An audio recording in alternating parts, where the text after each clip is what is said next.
Hi, everybody. It is episode 16. I can hardly believe it. And we are here for the reading aloud, as though I am sitting next to your bed and you're sick. I don't want you to be sick, but as though I'm sitting next to you reading the book aloud because you need it or you want it. any of those things. My book, my first book, is The Oat Project, How I Faced My Fear and Came of Age in One Wild Summer. I have had people ask me, hi guys, I've had people ask me, oh, well, is it true? And my usual response is, yeah, it's all true, because it's a memoir. And it's about the summer in which I sowed my wild oats late. I was 37, a mom. I'm still a mom. I was married, not married anymore. And yeah, amidst a lot of stuff, which if you've been listening, you've been hearing about, mainly fear and panic and depression and, stuff, right? A lot of weight from my upbringing, as well as just weight from myself and like what's happened in my life and all that. So yeah. So tonight is chapter 19. We have, let's see. Well, we are way over halfway through. Hi, Dawn. About 2/3 of the way through. And I'm just gonna 19. We have, wow, 5 chapters and the epilogue left, which is crazy. That is crazy. So 6 more nights after this, and then we'll be done. And we all go on to the next thing. You want me to keep reading books to you at night? I can do that as long as they're not about me yet. Just give me a little time to recover. I have talked about, if you're joining me for the first time, there are a couple things to know. One is that this was done and written in 2007. So the reason I wanted to do it with you and here is because I'm writing, I've had an agent express interest in a workbook or a guide, a companion book that goes with this, even though I've said over and over, it's not a self-help book, but I get it. And so I knew I would have to, really read and pore over this book, but I hadn't looked at it for 2 years since it came out in 2016. And I knew in my guts, just like, it's so weird, the parallels, because I made this into a book and project because I wanted to do some wild things, but I didn't feel like I had the courage. So maybe I wouldn't have put my book down, but I felt like I would have just read it and cried a lot and then not read the whole thing. So I really appreciate your coming along with me as I read it and face my old self. Even since 2016, I've been in, therapy for the first time in my life. If you have stuff that you can't, that is causing you pain, please try. I've never been able to afford it, and I finally, I'll just be real with you, Medicaid, because of job stuff. And my doctor was like, you haven't dealt with your mom's death and you need to go. And so I went and I've dealt and learned and finally love myself. Really, actually, I think that the space that I take up on this earth is great and fine.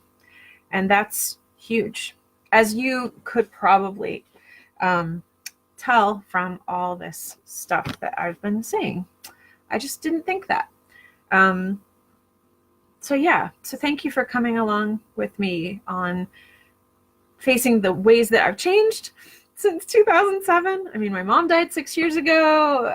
My marriage ended. heartbreak, some wild time, wild times meaning like going out dancing and stuff. And then, yeah, just a lot of change. And it's fascinating to see and humbling to see how I haven't changed. Woohoo! And then just being appalled at what I used to kind of think and the ways I thought. And yeah.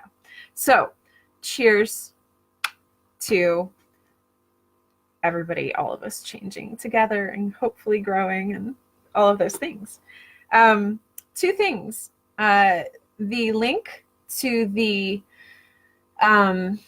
full playlist on the YouTube channel, which is the Church of Wild YouTube channel. I'm going to be doing more stuff there after we're done here.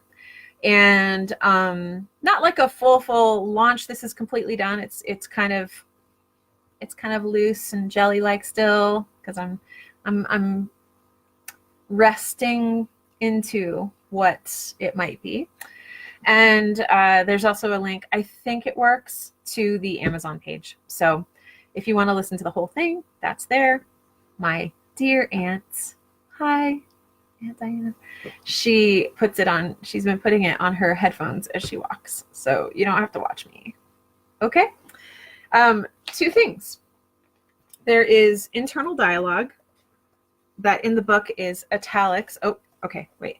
I had a suggestion from somebody today to hold this there longer so the camera will focus. But anyway, there are italics. And so when I kick into inner thought, it goes to first person. It might sound a little disconcerting. I'm working on that, and you're really helping. Doing that here is helping figure out how to read it properly for the official audiobook, which will be next as well. And then there are parts that are from sort of current time. So 2016, not 2007. And those I always preface with parentheses. Okay, let's do this. I talked a lot today. Sorry, love you. Yes, it's still tea. So good. Okay, here we go. Drunken splendor strikes back. The prophets. 2 days after my failed attempt at getting, quote, shit-faced with my mom friends, I was writing at Rico's when Neil delivered my food and asked me what I was writing. I told him how I'd try to get drunk, and he said, "Gosh, Janae, you don't need to spend all that money to get drunk. Come on over to our house and we'll throw you a party." He really did sound like that, by the way. Good idea, if only to save money. I thanked him and we set a date. In the meantime, I asked everyone what I'd be like when drunk. Jack, happy, really, really happy. Parentheses. What the ever-living hell did he mean and why? I still don't know that, by the way. Owen, overly concerned with how your actions are affecting others. More empathetic. Jen, flirty, affectionate, introspective. Jeff, yourself, but somewhat elevated. Really sleepy, not the chandelier hanging, dancing on the table with the lampshade on their head type. It will bring out your alter ego. Donovan, you're going to want to cut your wrists. Emotional, giddy, then sleepy. Tom, the nude photographer. I hope you guys remember him. Tom, the nude photographer. You will throw up. You will get sick before you go to sleep. You will say things and talk about things you don't want to, that want to come out. What happens if you like it? Alcoholic. If you puke. It was the day before the party, already September. School started the following week. My badge of achievement tattoo and several undone tasks loomed. Shame and last-minute panic charged every day. I called Stella to talk over everything. I needed her, felt fragile. Though I had been nervous that first attempt, this time I was petrified. Owen would be my designated driver, DD, and I would know hardly anyone at this party they were throwing just for me. Had my friends who went to secular colleges felt this nervous before a party? All the time? Did it get better? Easier? Do I want it to get easier? What am I becoming? I had asked myself this already. I wanted to admit it to her, to beg for reassurance. Instead, I asked, "So what should I drink?" "Oh God, everything I've done comes with a story about how stupid I felt the first time I did it," she bemoaned. I laughed, but this isn't helping. Ugh. I've kind of passed the point of wanting support from many others. I wanted and needed it, but it just hasn't been there, so I've made do. But except Coke, she said. That went fine, but it might have been the result of the drug itself. My Nazarene self freaked out at discussing cocaine with a real person. Is marijuana really a gateway drug? I'm becoming fine with being on my own, even though it's not how I wanted this to go, I said. I wanted to tell her about dancing with Anonymous Latin Boy and Aaron's kiss, to figure out together why I did and did not do what I wanted to do, to figure out what I really wanted and why. The first time I got drunk, I puked all night and all the next day and knocked over one of those plastic stand-up drawer things full of toiletries in my friend's bathroom, she said. No placing myself around fragile things, I thought. I looked around our little house. Will I even care? I had such a love-hate relationship with mess and neats. I might want to knock over things when drunk. I almost forgot to tell you, I got tipsy at a total stranger's house on Sunday, she laughed. Jack, the kids, and I went to buy patio furniture, and the little old guy turned out to be a winemaker. I drank 2 glasses of Barbera on an empty stomach and hugged them when we left. You should get drunk off something you don't particularly like, because you'll hate it forever, she said. I planned on Cosmopolitans because I like them. If you puke, you'll never want them again, she warned. Drat. Do people who typically puke do so when they're drunk? The first or second time they get shithoused, yes. Shithoused? Are the terms I know even wrong? I thought it was shit-faced. She just laughed. Anaphylactic. Ooh. I had not fallen asleep until 1 a.m., but was up at 6 for our tradition of going to an annual balloon festival. As we walked to Memorial Park a couple blocks away, hot air balloons already hung in the sky like dandelion seeds. Once we hit an empty grass field, Sage and Percy ran. Crowds exhaust me, but I love the sight of bright colors and blue sky against white cloud puffs. If I could nix the noise, nix the announcer's amped, inane prattle, could nix even my children's woke up too early whining and bickering, if I could hear only the hot air blowers filling the balloons, could hear only their slide across the grass and the wind rippling their silky surfaces, that would be perfect. But less than perfect is nice too. Leo wanted to dance with Sage and Percy across the crowd-churned dirt, but thousands of people pressed around us, so I pushed him in a stroller. The announcer manufactured drama, alternating 2 cheerful ads with, "So far, conditions are looking good for launch today, but you never know, you never know." We looked to the empty sky as though waiting for a sign from God. Are we all prophets? The weather held, and the wind blew enough to make the early hour and noise worth it, as it did become magical. The balloons lifted themselves into the sky, Pikes Peak in the background. Definitely magic. We went out for breakfast afterwards. Percy's extreme food allergies required we go to places that we knew could accommodate his needs. As before, he had the bacon with bread we had brought. By the time we were done, the children were tired and understandably cranky. We went on to buy groceries, and by checkout time, Percy was almost uncontrollable, whining about not getting what he wanted and that his eyes itched, which we chalked up to irritation from pollen at the park. I took him outside to calm down, but he didn't, which was unusual. He wailed in the car, and about halfway home, I noticed his eyes. "Jack, pull over," I said. Centimeter-wide welts swelled together around his eyes. I gave him a full dose of the antihistamine we kept in the car for emergencies, squatted down next to him, and turned his panicking, frightened face to look him in the eyes. "Percy, we're right here with you," I said. "You're going to be fine and feel better soon." He is, he is, he is. I pitched my voice for only Jack. We need to consider using the EpiPen. Jack studied his face. "Percy, breathe for me." He did. "He's breathing fine," he said. "Let's give the medicine a little more time to work." We got home a few minutes later.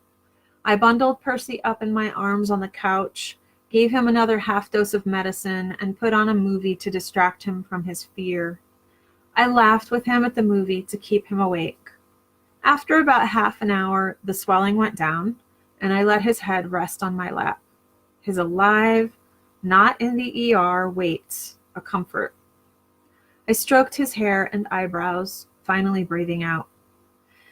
The morning's events rolled through my mind as I tried to find where we had gone wrong. It had to be the bacon.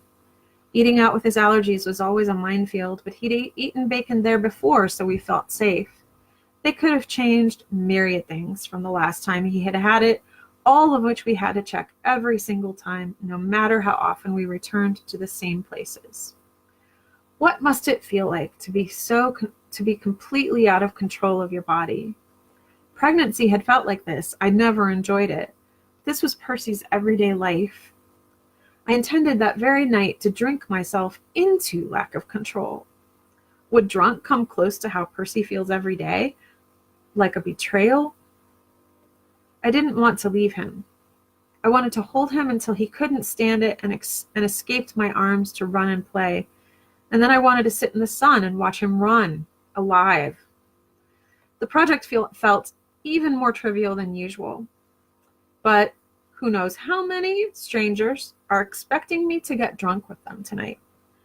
I edged Percy's head off my lap so I could take a nap, knowing I would be up late, nursing a drink instead of my child. It doesn't feel right, but I can't back out, and Jack will take care of him as well, maybe better. Parentheses. My confidence as a mother had taken a hit over the summer. Report. Ditched.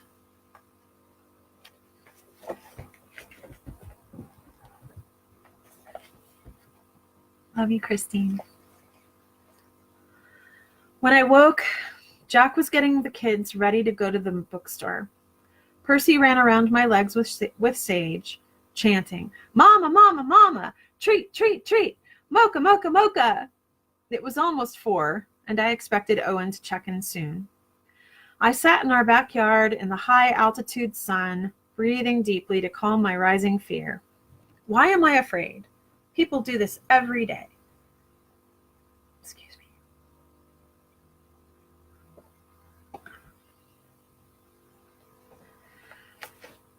Excuse me. Drunkenness is the cornerstone of vice in most Christian doctrines.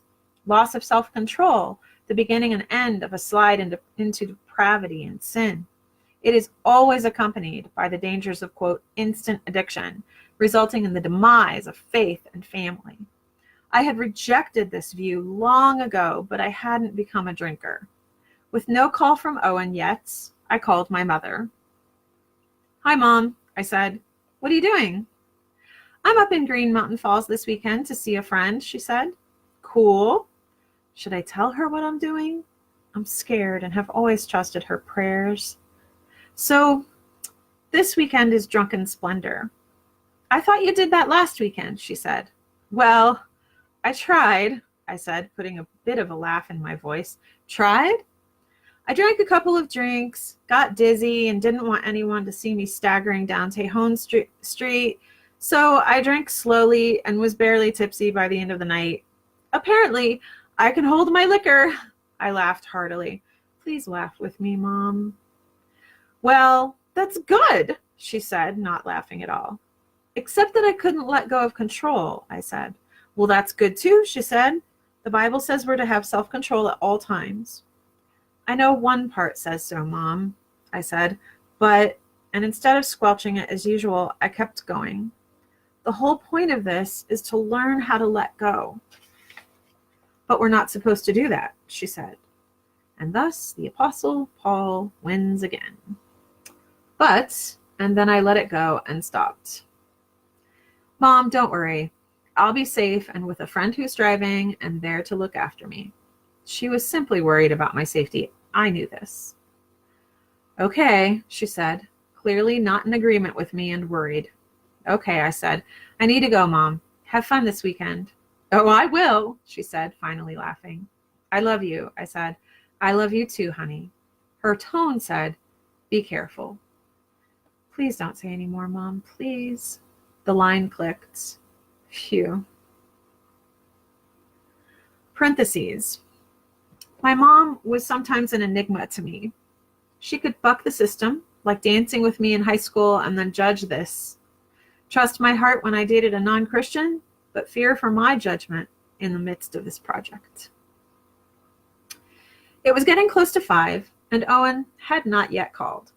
He said he'd check in early evening, and I had hoped to change our plans to include a movie, the better to chill out. I ate a little, then called him. It went straight to voicemail. I left a message about meeting earlier, but figured he'd call right back. He didn't. I waited. My jaw and gut tightened in a familiar way. I'm always the one who has to invite myself. Breathe, Janae. I snorted like a bull. I glued my butt to the patio chair and watched the sun sink to the horizon. Over the next hour, I couldn't help but think that Owen was ignoring me, had changed his mind, that he thought of this entire endeavor as silly and not worth his time. My fear surfaced like Cheerios in milk. What the hell is he doing? Friend's advice, eat fatty foods before you drink, sent me to the fridge again, and I realized anew how healthfully we ate. Ridiculous. I settled for brown rice with olive oil and maple syrup, my comfort food. The whole grain will soak up alcohol if I ever make it there. Damn it. Where is my designated driver? Where is my friend? I sat out back, eating, forcing my mind to focus on another comfort food for my brain, and tried to read my battered copy of Frank Herbert's Dune. I'm just gonna pause because any of you who know me and any of you know who I'm getting to know, I kind of always quote Dune. So there's that. I tried to read my battered copy of Frank Herbert's Dune. I brought the phone. It did not ring. I jumped when Jack appeared at the patio door. You're still here? Helpful. Yes. Ah, he said, recognizing my tone. No word from Owen then? No. Ah, he said. Ah. Have you called him? He asked. My look spoke. Is he kidding? Yes. Ah, Jack said. He went back inside, smiling an I'm sorry smile. Parentheses. I wonder now what he was thinking. Was he worried about what might happen and thus glad it might get canceled? Or did he have compassion for Owen because he could see how angry I was? I finished the rice, listening to the cacophony of my family inside, hearing Jack say, no, leave Mama alone right now. Dang it all, I should be at the movies. Somehow, the presence of my family made this snafu worse, even while I knew it should have helped.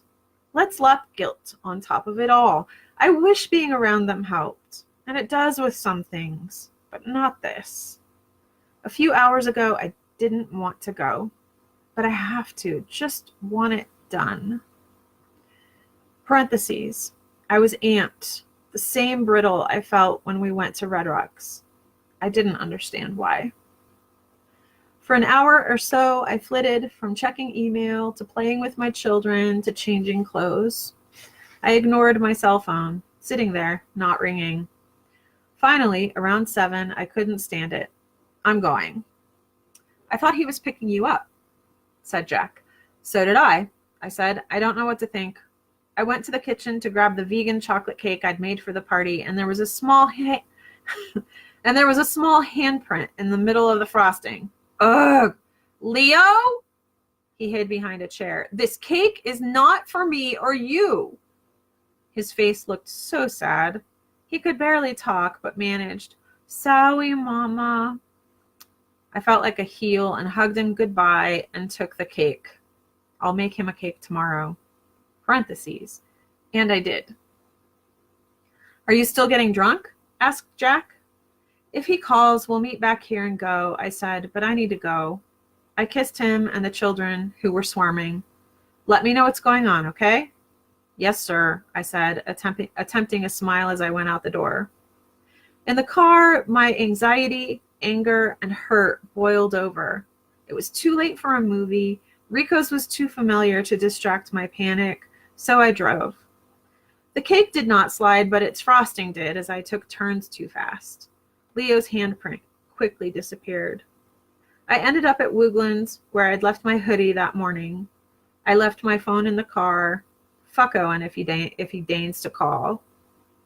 Isidore, who had shown me how to smoke a cigarette, was dressed up and at the bar.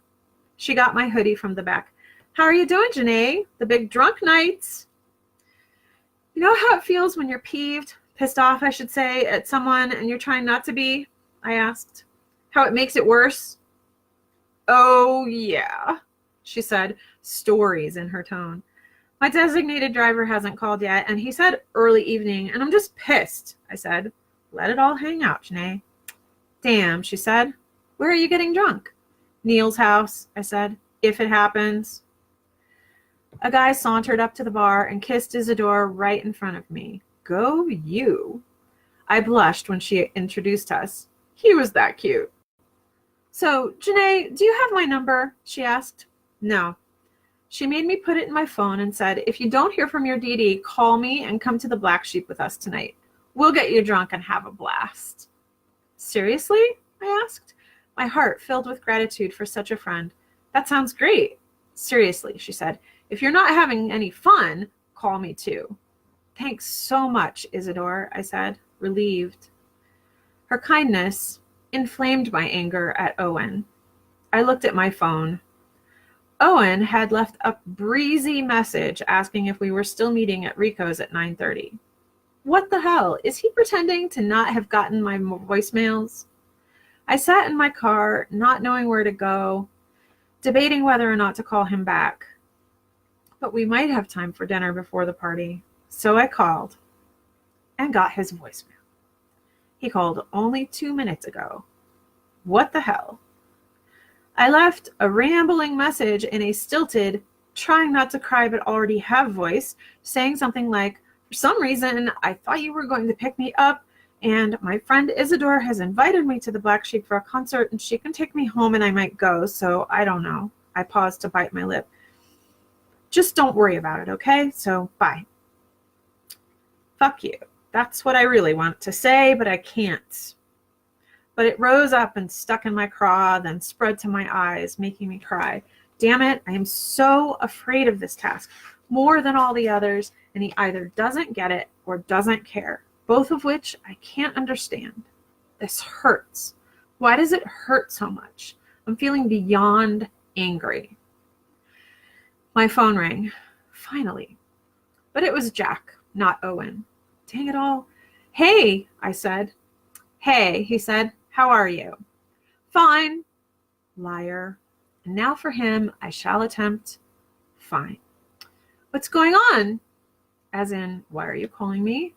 I wondered if Percy was okay. Nothing, he said. Phew. You were upset when you left, and I wanted to check on you. Parentheses. I didn't see how defensive and scared I was. Have you heard from Owen? No, I started the car and drove around downtown as we talked. I'm sorry, Janae, he said with real empathy. He must hear the tears in my voice. It's okay, I said, rallying. Really, this is all part of it, isn't it? I told him about seeing Isidore.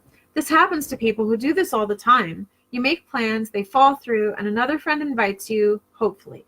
It's normal, right? What a wondrous faker you are, Janae. Are you going to the Black Sheep then? He asked. He hates that place. Probably, if I don't hear from Owen soon, I said. Maybe even if I do hear from him. I don't know. How will you get home? Jack asked, sounding concerned. Isidore's boyfriend is her designated driver, and he can take me home too. What about the car? Well, it's not far from our house. We could just pick it up tomorrow morning, I said. Is the Black Sheep a good place to leave our car overnight? He asked. Well, not necessarily, I said, peevishness rising. Do you want me to park halfway between where the neighborhood gets better than walk there? Is that what you want? It's only 10 blocks away, after all. No, Janae, he said. It's okay, all right? I was just asking. I don't know how it's going to end up yet, okay? I said, choking up again. Just let me know what you decide, okay? Don't worry, I said. I won't make any stupid decisions or do anything I'd regret. I know you won't, he said. And with that, my anger and fear and angst and frustration melded into crazy, insane regret for my sensibleness. My lip curled at myself. How am I supposed to learn if I never do anything I'd regret? Why can't I make stupid decisions? I can barely risk, damn it all. I am a scared peon, so afraid of life and failure that I must be in control at all times. Life in a cage of my own making. That's how I like it. My chest tightened and darkness floated at the edges of my vision. I need to go, Jack, I said. I love you. And I love you, he said. I know, but why doesn't it make everything all right? Weeping now, I tried to drive. I breathed deeply, cranked Aretha Franklin, and headed for the highway. I flew up I-25, chewing out drivers too slow or too much in my way. I go fast, parentheses, as long as I'm not in parking lots, school and pedestrian zones, downtown, or snow. But I rarely drive emotionally. But that night, adrenaline rode me. I headed back downtown, contemplating getting food on my own, still crying. Damn. I turned up Aretha again and kept driving. The labyrinth. Maybe that will help. My plan had originally been to show this secret to Owen before the party. Not now. No way. I parked next to the labyrinth, but the weeping would not stop. I banged the steering wheel. It took several minutes, but I eventually calmed down. My phone rang. Owen. Deep breath, Janae. I picked up. Hey, he said, his cautious tone making it clear he had listened to my message. What's going on? Not much, I said, fighting for control. Don't cry. Just sitting in my car. Oh, okay, he said. You got my message? I asked. No, he said. What? Why the hell not?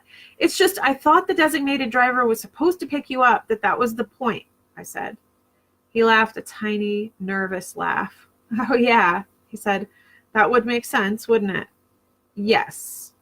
So, do you want to meet up at your house? He said. That would be fine, I said. Are you home? Yeah, he said, his voice breaking in the middle like it does when he wants to say more. How long does it take you to get to my house? I asked, still struggling to not yell. About 20 to 30 minutes, he said. You can leave now? Yeah, he said. Okay, I said. That will give me time to be here and just sit. I am barely in control. Okay, he said, the merest hint of a question in his voice. I refused to answer. Okay, I said. See you in a bit, he said, attempting cheerful again. See you. I hung up and cried again, overwhelmed with fear, anger, and loneliness. I got out and walked barefoot on the 30-foot brick circle, 3 winding bands of light pavers between 2 dark. I must calm down, control myself. But a few paces in, waves of darkness unfurled from the edges of my vision, enveloping my mind and body, and I could barely see. Just keep walking. Why am I so upset? I'm upset because I am so afraid. Of what? Of losing control? Why am I afraid of losing control? And it was then, as my body descended into familiar panic, I finally understood. I am afraid of losing control because I am afraid of death. Death is the ultimate loss of control. Because I can't control it, I have to control as much of everything else that I can. The awareness pounded from my heels to my head with each step on the path. I have left the path by which others controlled me, and now I'm making my own. The ribbon of my life stretched out in front of me, and seeing it brought on the next logical thought. I don't want to panic like this for my entire life. I can't. I absolutely cannot handle it. It's smothered, as dark inside as outside. But I took another step. If I don't want to feel like this my whole life, then I really have only 2 choices. I either end my life, or I find a way to deal with it. I looked down at the path, considering the first option, trying not to balk. Be honest, Janae. Call it by its name. Suicide. I could not really conceive of that choice. Yes, it would be sweet relief to never hurt this way, to never panic again. But I don't want to buy peace with death. I love life. What's the alternative? How do I find a way to live with my fear? My bare feet brushed brick. I am alive now. I absorbed the form of the labyrinth. I must find a way to balance within myself, to live with myself. I am the only me ever. Calm washed over me. I thought of my life, family, friends, and realized finally the beauty of the one precious moment in eternity that was a lifetime.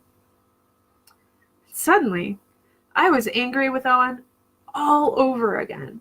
I was so nervous and scared at getting drunk that hanging out beforehand had been what I most looked forward to on this never to again to be night. And he ruined it from either not caring or carelessness. I carefully walked out of the labyrinth, put on my shoes, and drove home. I saw Owen's car turning onto my street. My anger remained. I will let him go to the door and ask for me, and Jack won't know, and Owen will feel stupid. Twist, damn it. So instead of turning left toward our house, I drove around long enough for him to have reached the door. My phone rang. I could see him sitting in his car. Damn it, I didn't think he'd just wait out front. Hello? I said. Hey, he said. Are you coming? I suppose he's twisting a little.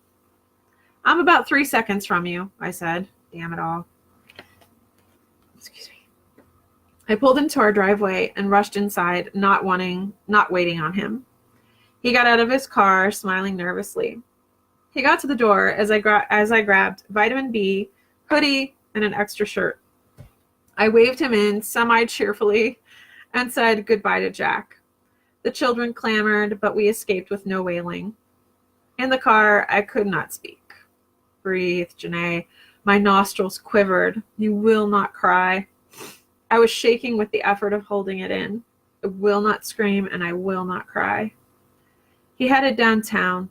It was about 20 to 9, more than 4 hours later than I thought we would be starting. The hurt of it, source of my furiousness, rose again. So where to? He asked. Well, I need to eat. Have you ever been drunk before? So Rico's? He asked. Sure. We were a block away from Rico's, and I strangled out. Actually, do you mind going to the mate factor? Not at all. Long silence. Words choked up again. I don't really feel like talking right now, so sorry, I said. That's okay, he said. So today I woke up and made ramen noodles without the flavor packet. That's good, I said. Keep trying, Janae. I know how unhealthy it is, he said, but I love MSG, how it tastes and feels. I attempted a laugh. It sounded as fake as it was.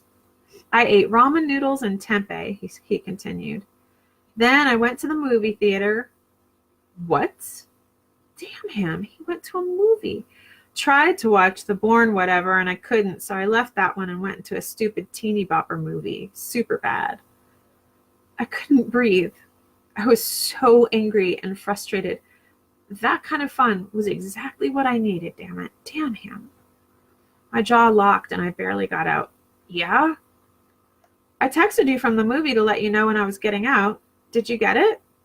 My phone doesn't text, I said, which I've told you already, I thought. Ah. A silence stretched between us. We were halfway there when I noticed a sushi sign. Sushi, I said. We were about a quarter mile further down the road and he asked haltingly, do you want me to turn around and go get sushi? Wow, he's trying to do something about my whim. Yes, I'd like that. Thanks for following that thought up. My jaw was still clenched, but I was trying. No problem, he said. We were the only customers. We ordered and the waitress said, miso soup comes with that. Yum, I said. Do you use fish broth in the miso soup? Asked Owen. Crud, he's vegan. I didn't even think. I thought, yes, well, I don't know, but maybe. Yes, I think so, she said. Then I'll pass on the miso soup, said Owen. Okay, she said. Would you like a salad instead? Yes, that would be great. It arrived with a dairy-thickened dressing. The intrepid man asked, are there any dairy products in this dressing? Maybe, the waitress said. I think there might be mayonnaise in it. Could he get a salad without dressing on it, please? I asked her. She looked relieved that I found a way for her to serve us. Yes, of course. Thank you, Janae, Owen said, cocking his head as if to say, that was nice even though you're mad at me. As we ate, I thawed, mostly by avoiding the subject. We left at 9:30 p.m. My fear revived. All the 40s.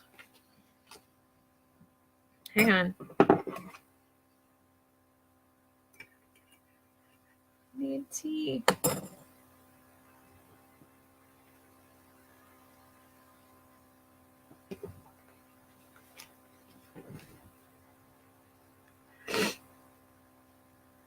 We got to Rico's as Neil and his brother walked up. Hey, they said, clearly excited. Neil gave us directions to their house on the west side.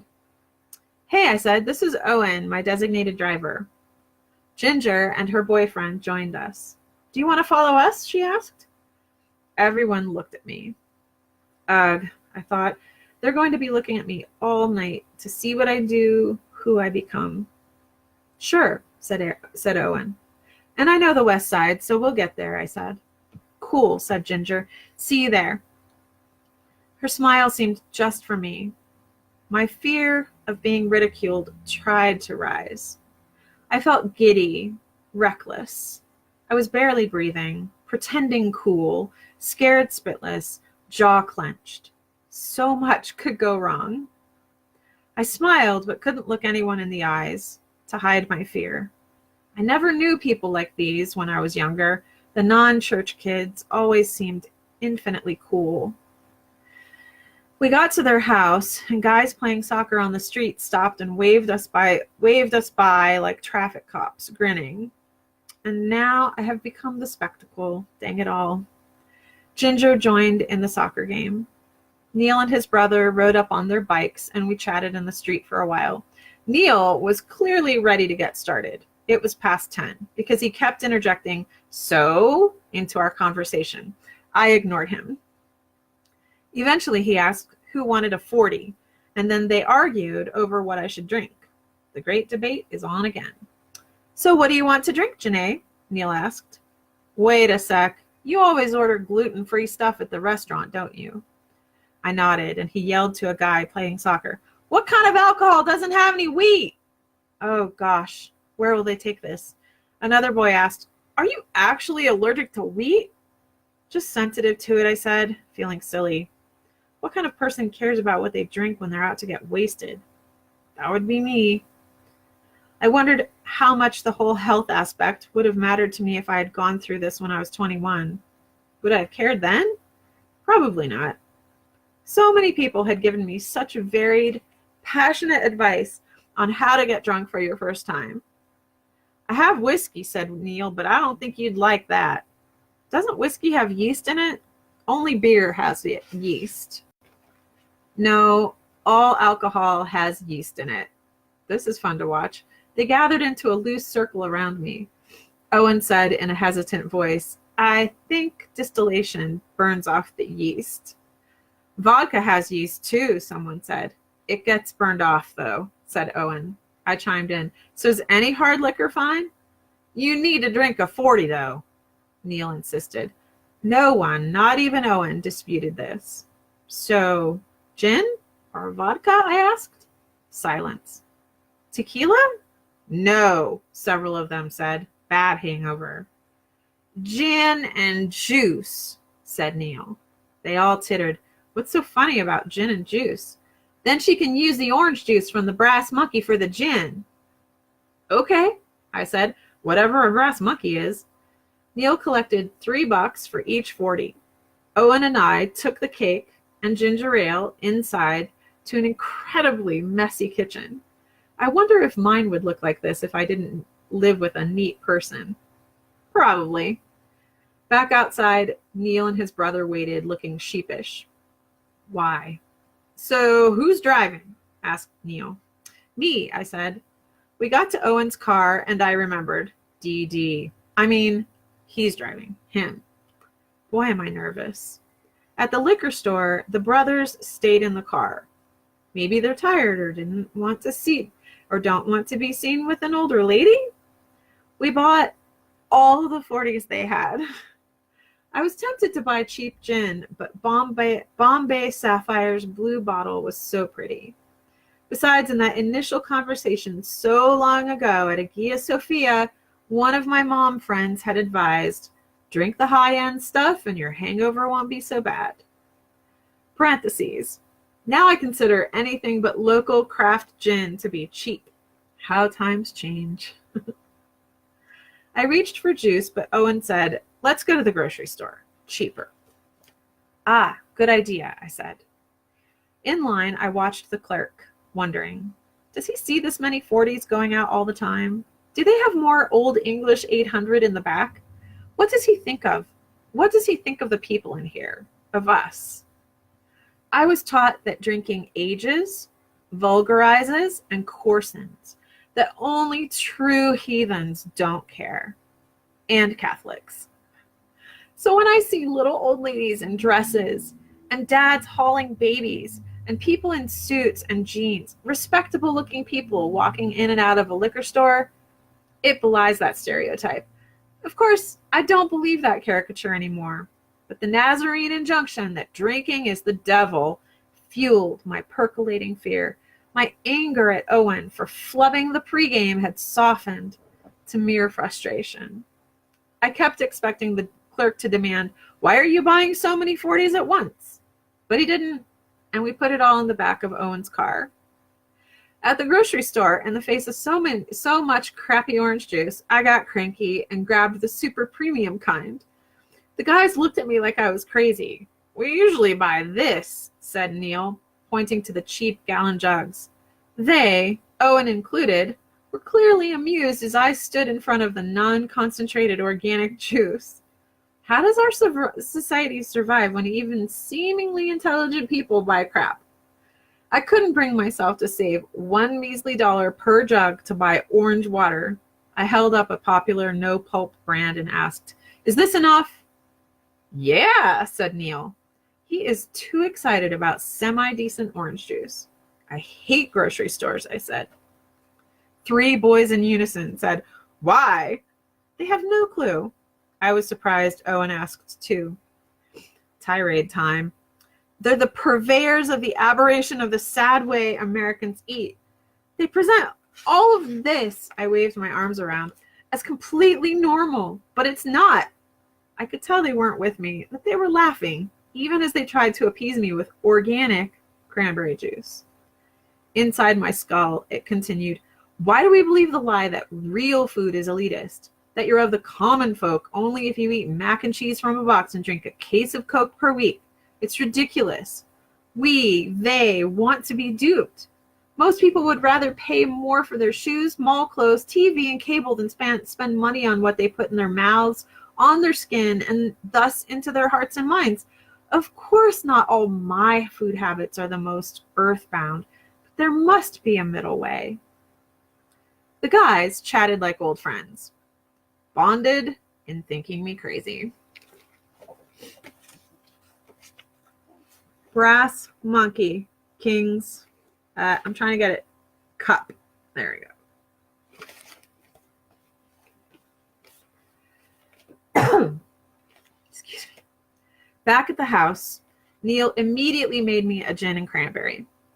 He handed around the 40s and set up to make brass monkeys. We stood drinking, most of them sneaking looks at me. What should we cheers to? Asked Neil. Cheers to? Like cheerleaders, I thought. Oh, clinking glasses, cheers. Thanks for inviting me to get drunk for the first time ever, I said. We clinked glasses, knocking the table with the bottom of our bottles, to show respect, as Neil said.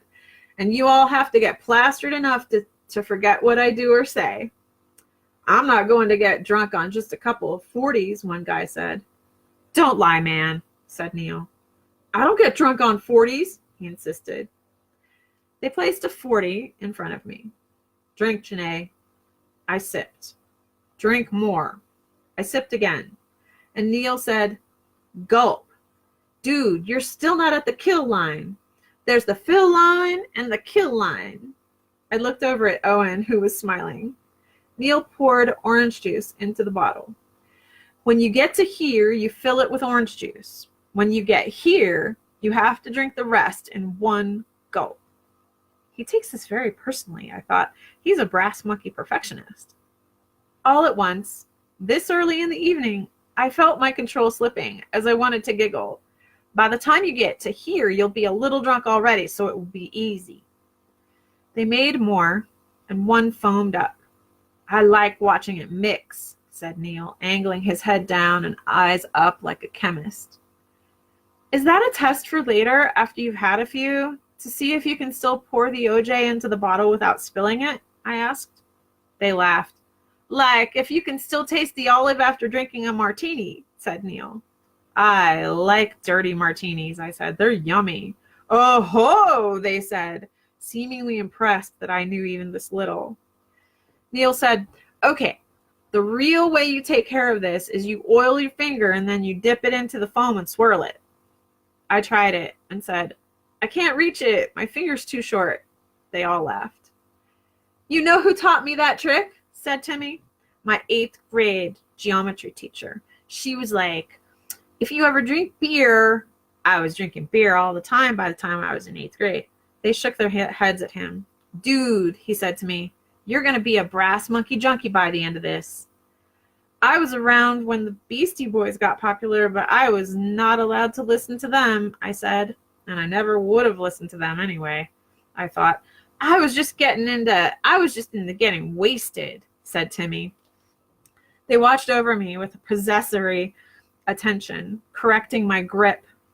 This is so different from how my girlfriends acted on our bar crawl. I took the longest gulp so far.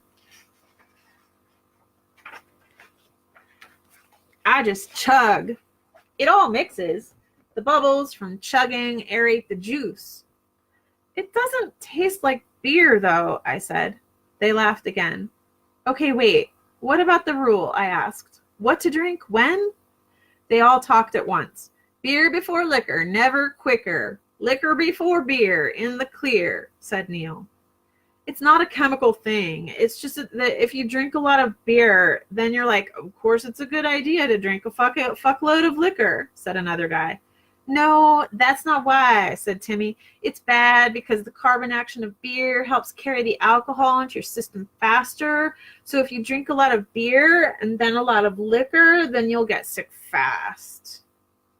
So, are you officially drunk even if you don't throw up? I said.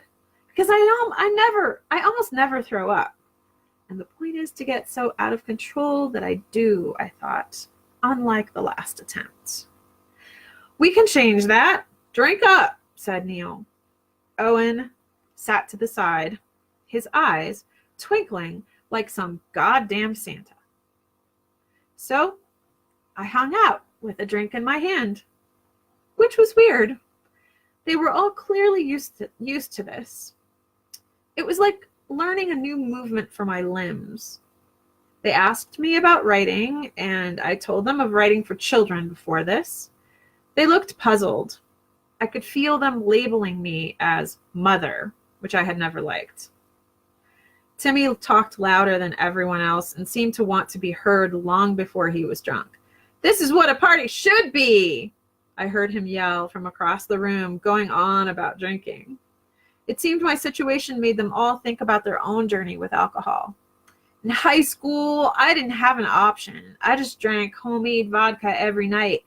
I would say, I'm never going to drink anything but vodka. I don't want impure alcohol in my body. He laughed, but it totally affected my life. Not caring about anything, seeing how bad it could get and still handling it. He looked over to where I was standing, a small glass in my hand. You gave her a shot? They turned up the hip-hop music and started playing beer pong. Then they started setting up for King's Cup. I kept drinking. With one arm, Neil swept the table of its clutter, saying, "This table is sick, man. Wipe it off." Would he be doing this if I weren't here? Gentlemanly. Makes me smile, these guys being considerate, I thought. Manners are so rare these days. A tall, blonde, scruffy poet shuffled a deck of cards. We sat at the small kitchen table, our drinks in front of us, a deck of cards in a pile in the middle, with a plastic cup on top of them. I'd like to stop for just a second and tell you this is one of the other parts where I thought I had lost. I carried around a voice recorder and I thought I lost all of these recordings, and I found them right before the final edit of the book. And so I had the volume cranked and headphones on, and I listened to this whole conversation, which was crazy. It was just crazy feeling. I mean, and I had turned it on really at the beginning of the night. So everything you've heard and everything you're hearing again is all recorded, and never going to release those. I don't know. It's weird because I've changed names. But yeah, it was kind of crazy. Dun, dun, dun. Okay. King's Cup. And so we sat at the small kitchen table, our drinks in front of us, a deck of cards in a pile in the middle with a plastic cup on top of them. Neil went over the rules. 2 is you. You choose someone else to drink. 3 is me. You have to drink. 4 is whores. Only girls drink. 5 is jive. 6 is dicks. Only guys drink. 7 is heaven, where the last person to raise their hand has to drink. 8 is category. 9 is partnered, where you choose who will take a drink with you. And he went on. Excuse me. The rules complex, and the goal, as with all drinking games, to get us drunk. The brass monkey made me burp. Thankfully, since one rule was to burp after each drink. People drifted in and out of my attention. Ginger, drinking a 40, Julie and Grace sat next to me for a while, much laughing. I held my own. Early on, I became a, quote, question master, meaning I could ask anyone a question, and if they answered, they had to drink. If they couldn't answer, they had to drink. They didn't have to take a drink, only if they could answer my question with a question. I caught them all almost every time. I am sneaky. I am sharp. I thought. I had a blast. Owen perched on a stool to my left for most of the game, nursing an energy drink. I saw his feet moving to the music, almost dancing. When I looked up at him, he smiled. He looks happy. Maybe because he had been to parties so often, I had worried he'd be bored babysitting me, but his eyes seemed delighted. Throughout the night, they asked about the book and how the summer was going. The first thing I did was smoke marijuana, and I panicked the whole time, I said.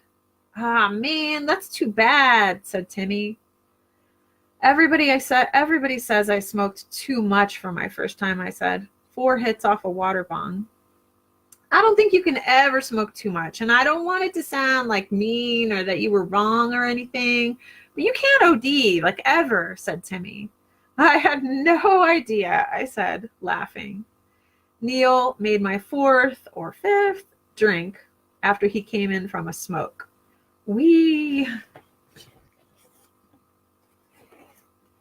Your mom.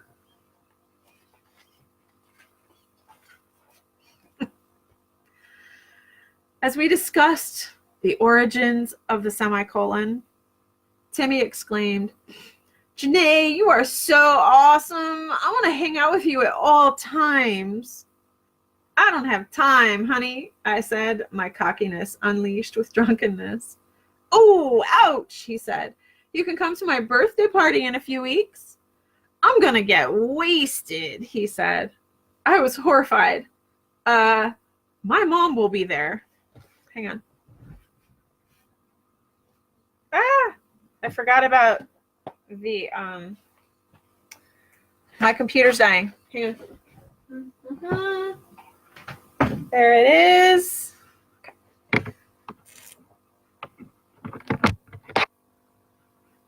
Okay, we're back.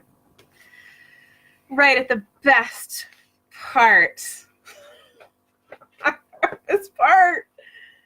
Oh my God.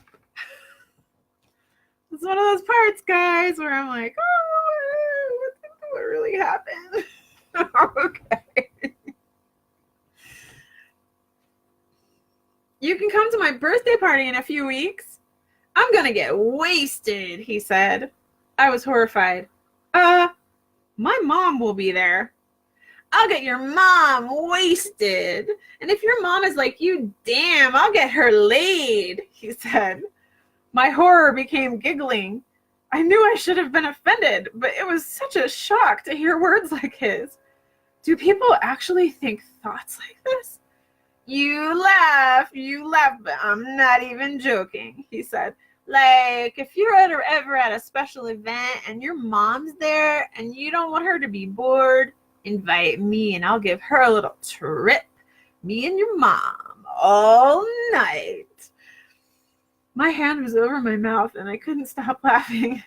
Oh my goodness, I want to smack him. Because once I get wasted, I hit on everybody's mom, he said. Everyone around us nodded. You're like the mom whore. Dude, my biggest fantasy right now, I shrieked, still laughing. Don't tell me. Hold on, he said.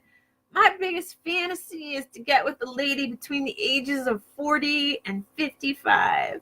Not me then, phew, I said. Or my mom. I wanted to haul off and punch him, but I couldn't stop laughing.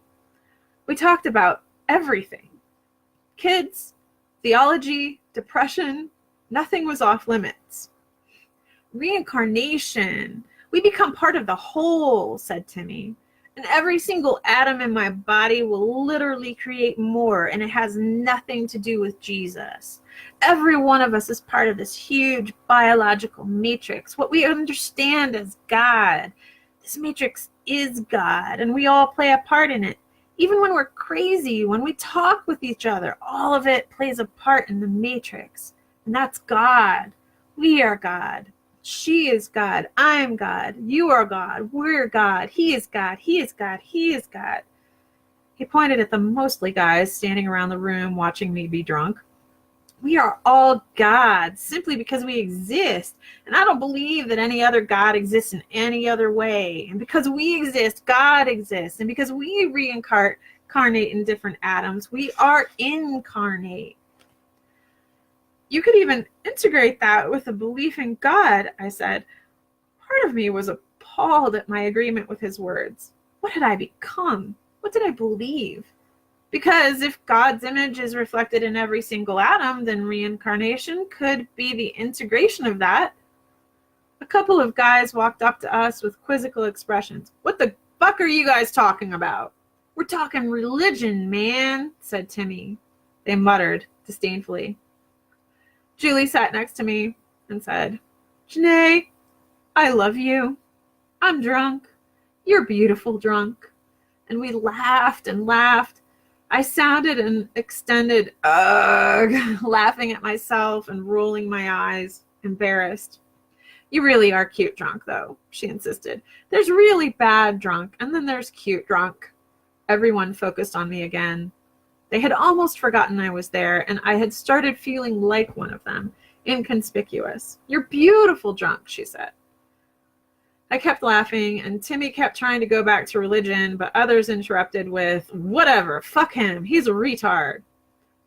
Trying to make peace, I said, what you have to understand is that I was a religion major and a Nazarene. Oh, and I can't feel my legs. I looked at Owen. Janae, you are so awesome. I want you to marry me. I wish you would. I wish you weren't married so you could marry me, said Timmy. I was a little embarrassed by his attention, but said, you make me laugh. And he kept staring at me, and everyone around us was laughing as Timmy kept going. Me and you. We'll work together. I'll support you. I'm your husband. It's all about me. What do you think about DP? I thought, should I just keep going and ignore not knowing what he means? What does DP mean? I asked, against my better judgment. Double penetration, he said. He stood up and thrust his hips. Yes! All words left me. Everyone was watching me. What? Yeah, I don't know about that, you guys, I said, still laughing. Anyway, is that what I think it is? I thought. My ignorance showed on my face. I knew. He wouldn't let it go. Double penetration! That's DP. I am now blocking my eyes, I said, unable to look at him. I'll take care of your kids. I'll take care of your kids. Just give me DP, he said. It felt as though things had suddenly gotten away from me. I laughed and laughed, saying, oh my God, oh my goodness. Oh shit, I can't breathe. My brain. I held my head and looked at Owen. Is he drunk? He's just messing with me, right? Soon afterwards, I went to the bathroom and almost fell asleep, sitting there with my head leaning against the wall. Owen knocked on the door. Janae? I finally heard him, woke up, finished my business, and staggered out the door. Owen kept me going, saying, looks like it's time to go home. I don't think I even hugged anyone. They seemed as focused on their own states of being as I was on walking. We had to stop 3 times on the way home for me to vomit out onto the streets. Owen held my hair. I recall seeing dawn lightening the sky and begging Owen to drive us somewhere to watch the sunrise, though I couldn't raise my head from the console between our seats in his car. I have no idea what else I said or didn't say. He eventually walked me to my front door, and I hugged and thanked him and somehow made it to my bed. Let us leave it there, describing the next day only with, quotes, obligatory, massive hangover. I did the task proper. Journal. Questions I never asked Owen. Did you see that I called earlier? Were those unfiltered, drunk, long looks intentional? It felt raw. You can learn a lot about what you really want when alcohol drops your guard.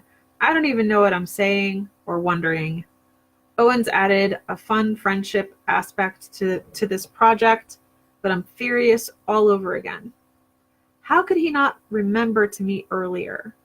Damn, I've never been this angry in front of anyone but family. Maybe I don't even know why I was so angry. I thought we were friends, that he cared. Journal. I've been neglecting my Pikes Peak writer's duties. They understand, but I felt like a horrible person when today I relinquished my volunteer coordinator role. I am increasingly unorganized. I just want to be done with this. Journal. I got drunk a week ago. Today, I hung out with the guys I got drunk with in front of Rico's. No awkwardness. We laughed and chatted. It felt as though I'd bonded with them somehow. Buddies. Did I prove something to them? What do they really think of me? Questions. Was the rate of alcoholism lower when people lived in close community with each other? Is the increased rate of alcoholism, is it increased, due to population mobility and thus a loss of community? Does one beget the other? Is the rate higher in cities? Was it higher in cities and thus the temperance movement and Nazarenes came from caring for people? But was temperance also a reaction against the Catholic Church with roots in the Reformation? It is how I think, guys. Yeah. Journal. In certain positions, my hand looks like my hand. Mine. The one I've always known. In others, it looks like my memories of my mother's hand as I held it while napping on her lap in church. My skin slides back and forth over my bones like hers did. Do other families with parents who cuss reach a point in time or maturity where the children may cuss in front of their parents? Journal. I watch a wind catcher sculpture across the street from Rico's. Two wheels of cupped steel pedals rotate on one rod, the wind making a perpetual kaleidoscope. One wheel races while the other is still, and I am reminded of marriage and friendship. They make a beautiful complexity depending on how the wind blows. The beauty is no less when they're not in sync. Sometimes that's how it is. It doesn't mean they're no longer joined or that one is less because it cannot always feel the wind at the same time. It is the vagaries of weather and time. And if the wind catcher's rod could catch the wind from only one direction, its beauty and function would suffer. It must be unpredictable. Flow and respond to the winds to work. Flipped to on. My skin, blood, and muscles had flipped to on, stuck. Visceral experiences, gut feelings, strong reactions set me to tingling and shuddering. My brain had nothing to do with it. Case in point. Erin was getting her tattoo, and I was not there.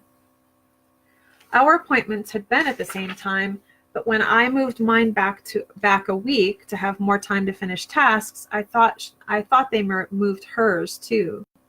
They didn't, and I knew I should be there. I told her I couldn't because I needed to write, and she said it was fine for me to skip.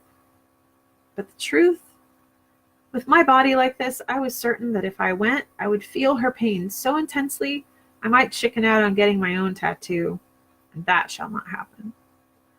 I promised to buy her a drink afterwards, but she was tired and went home instead. I saw her lovely tattoo a week later, and she forgave me for not being there. I feel like a hypocrite. Maybe this is one reason so many of my friends couldn't do things with me this summer, because it would feel so intense for them. I can't blame them. 3 times a day.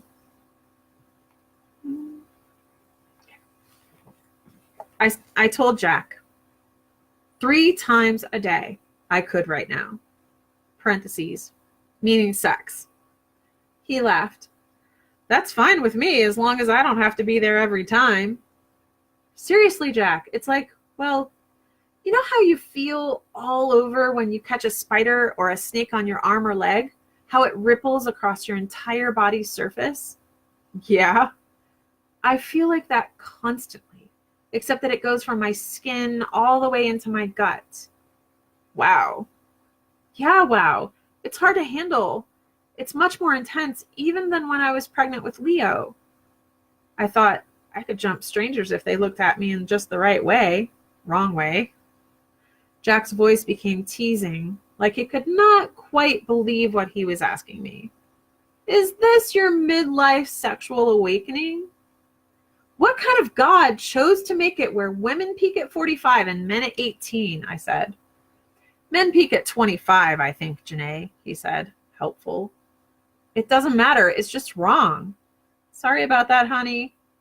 He might really be sorry, though he sounds sarcastic. Yeah, but what do I do? I don't know, he said. I'm tired just hearing it. Journal. It's like the dancing has wiggled its way into my cells and I can't stop feeling it. Like, got a little rhythm.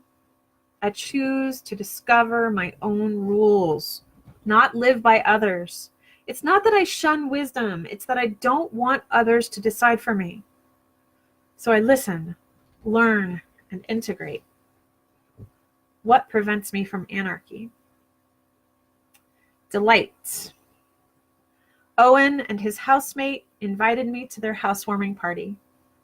I wondered if they were dating, but learned she had a boyfriend who planned on moving in when Owen moved to Portland that winter, no later than December. I got drunk for the second time in my life on 2 mojitos. Jack hadn't wanted to go to the party with me, so instead of driving home drunk, I called him and said I would crash on their couch to be safe. He didn't sound happy, but agreed it would be best.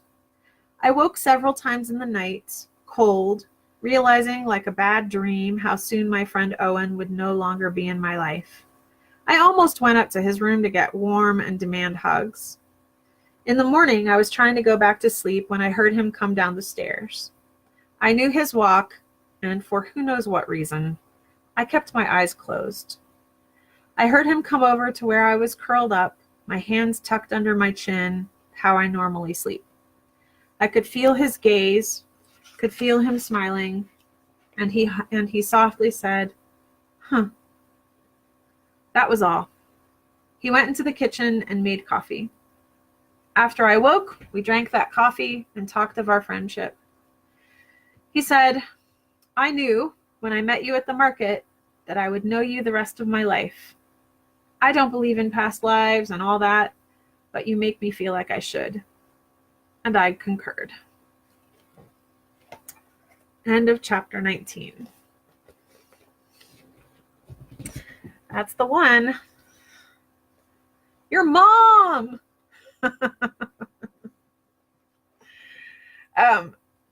Thank you for being with me through that surprisingly difficult chapter. It was really hard, but I know that really hard is relative. You know, over the years, I've really realized my privilege in being like supported enough to do this thing, even then, even amidst all the panic and fear and all of that. And, just the ability to be taken care of as well, even though I felt abandoned. It's a crazy feeling. I had another thought and I don't remember it now, so I'll let that go. But tomorrow night is another chapter where I won't be looking at you very much because it's embarrassing and I'll probably be blushing. Corn and porn, in which I watched porn for the first time ever. Yay. It's not super specific, you guys, okay? So don't worry too much about that. Or, sorry, whatever you want. That's cool. I'll see you again. Links are in the description for the book itself. And yeah, I hope you have a great rest of your evening. And I'll see you on the flip side of tomorrow. Bye. Awkward time.